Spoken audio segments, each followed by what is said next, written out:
해외 투자해야 되냐고요? 하셔야 됩니다. 당연히. 예. 우리나라 주가가 많이 올랐습니다만 전 세계 시가총액에서 차지하는 우리 코스피의 비중은 여전히 1%대입니다. 우리가 한국에서 태어나서 한국에서 공부하고 한국에서 자라서 한국에서 돈을 번다고 한국에만 투자하는 시대는 끝이죠. 만약에 여러분이 미국에서 공부하셨는데 여러분 자산이 10억이 있으신데 그 중에 8억을 한국 시장에 투자하실까요? 근데 이미 연결돼 있잖아요. 그죠? 그리고 그 8억을 코스닥 시장에 임상 실험을 하고 있는 어떤 개별 제가 바이오를 싫어하는 거 아니에요. 그게 어떤 약효가 있는 건지도 모르는 그 한 개 개별 종목에 올인하고 여러분 잠이 오시겠어요? 만약에 여러분 미국에 계신다면 잠 못 자실걸요. 그러니까 여러분 아침에 일어나면 HTS나 그 핸드폰을 켤 때 기도하는 마음으로 시세를 보시잖아요. 기도는 그런 거 하는 거 아니에요, 여러분. 기도는 코인이 오늘 어떻게 됐을까? 기도하는 마음으로 여러분의 핸드폰을 보실 때 하는 게 기도가 아니고 여러분들의 미래를 위해서, 여러분들의 자녀를 위해서, 여러분의 배우자를 위해서, 건강을 위해서 기도하셔야죠. 예. 그런 게 아니란 말이죠. 그리고 또 한 가지 해외 투자 때 꼭 지키셔야 될 게요. 이렇게 생각하죠. 여러분 학창 시절에 여러분들이 반에서 한 5등 하셨다고 하면 20등, 30등 하는 친구들하고 공부를 얘기하는 게 편하십니까? 아니면 전교 1등 하는 친구하고 공부를 얘기하는 게 편하십니까? 어떤 게 더 당당하세요? 어떤 게 더 쉬우세요? 여러분보다 공부 석차가 떨어지고 있는 친구들하고 얘기하는 게 훨씬 편하다고 생각하시죠? 그 생각을 투자에도 적용하시려고 하더라고요. 예.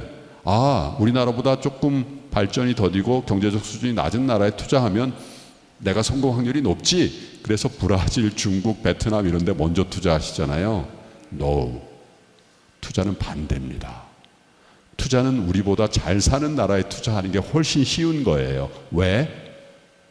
데이터가 많고 정보가 평등하게 유통되는 시장이고 회계가 투명하기 때문에 그래요. 그래서 여러분들의 투자는 선진국부터 하시는 건데 우리 은행 금융기관에서 너무 잘못했어요. 우리의 해외 투자는 다 신흥국부터 시작했거든요. 그러니까 브라질 헤아라 채권에 20%씩 물리고 이렇게 돼 있잖아요. 네. 기본을 안 가르쳐 준 다음에 어려운 과목. 여러분 이머징 마켓 다음이 프론티어 마켓이에요. 그게 이제 베트남이나 그 밑에 있는 나라들인데 이건 난이도가요 엄청 어려운 과목이에요. 네. 그래서 간접 투자를 하려면 하는 거 아닙니까, 여러분? 반대로 하셔야 돼요. 주식 투자도 채권 투자도 선진국부터 하시고 거기서 승리하시고 그 다음에 신흥국으로 가시는 게 맞습니다. 근데 우리가 좀 오해하고 계시죠. 그죠? 조금 바꿔보십시오. 그리고 기축 통화를 갖고 있는 나라에 대한 투자는 필수입니다. 왜? 세상이 어떻게 될지 모르잖아요. 기축이라는 게 뭡니까? 기준이 되는 축이잖아요. 이건 흔들리지 않거든요. 흔들려도 바로 복원력을 갖습니다. 그런데 이머징 프론티어로 가면 복원력을 굉장히 오랫동안 시간을 써야 갖게 될 가능성이 많습니다. 그러면 여러분 지치시거든요. 그러면 포기하고 손절치게 될 가능성이 많죠. 여러분 주식 투자는 누가 할까요? 여러분 동료 중에 인생관이 매우 낙천적이고 매우 긍정적인 분들이 주식을 잘 하겠습니까? 아니면 매우 부정적이고 그렇죠? 매우 비관론적인 사람들이 잘 하겠습니까? 비관론적인 분들이 굉장히 분석적으로 보일 때가 있습니다. 그렇죠? 그런데 제 주변의 지인들의 어떤 주식 계좌 이런 것들을 이제 오픈하고 할 때 보면 대체로 이런 분들이 승률이 좋습니다. 그래 될 것 같은데 그래 야 그거 흥미로운데 이런 입장을 견지하는 분들의 주식 수익률이 좋아요.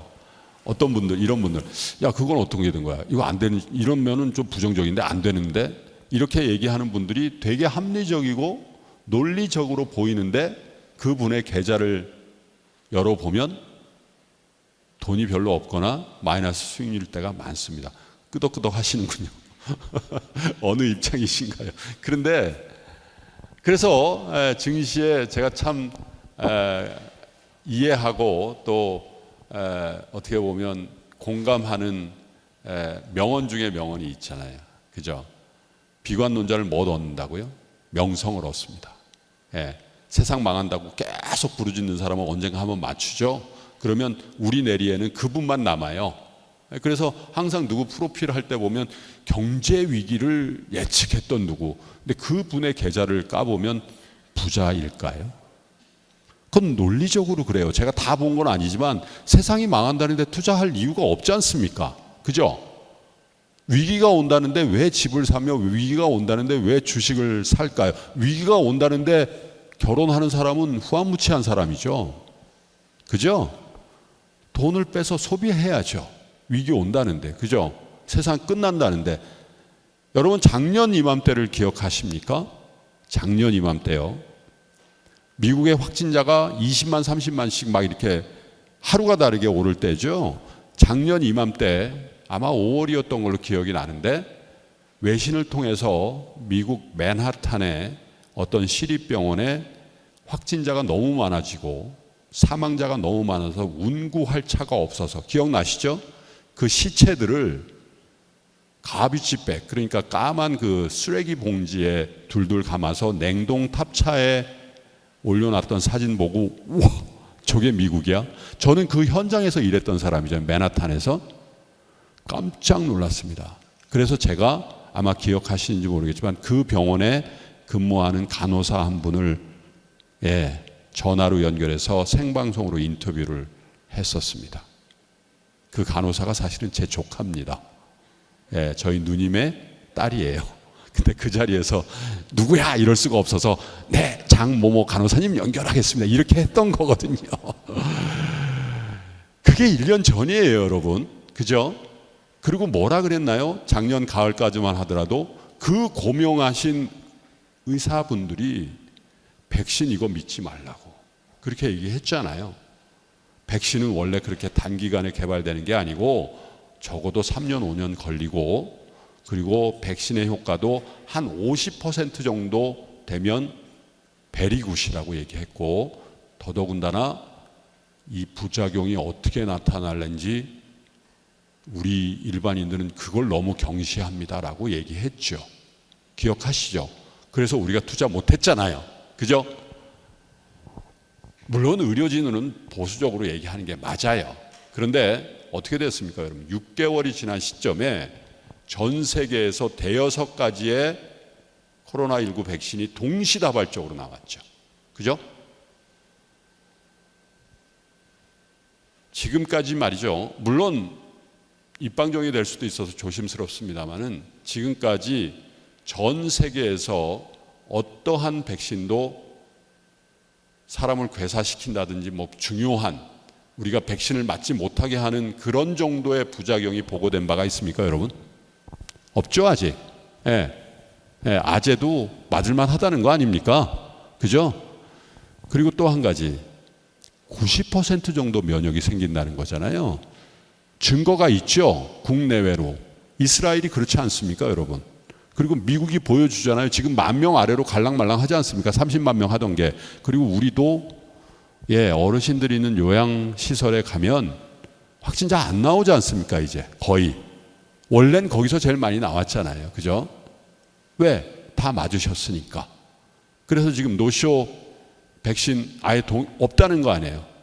여러분들 중에서도 주저하시는 분들이 있을지 모르겠지만 저한테 그런 기회를 주자면 냉큼 맞을 겁니다, 저는. 이게 뭡니까, 여러분?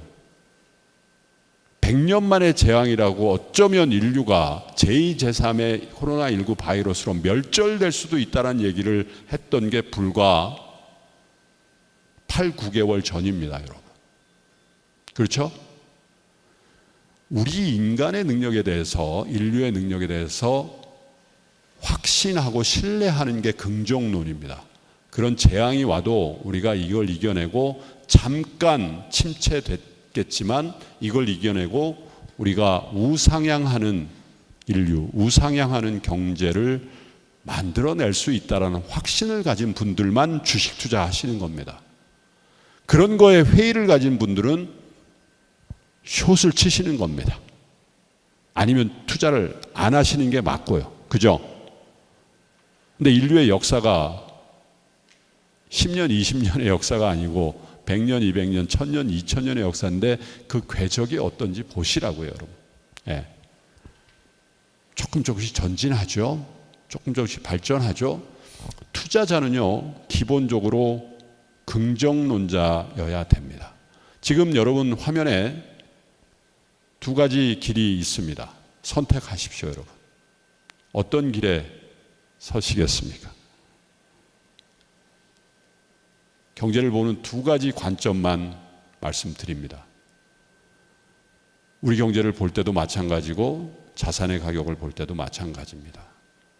계속 빠지는 어떤 경제, 우리가 그렇죠. 두 자리 숫자에서 지금 작년에 마이너스 났으니까 그 끝은 어딘가요, 여러분? 계속 빠진다. 관성의 입장에서 보시면 망입니다. 망하는 거죠.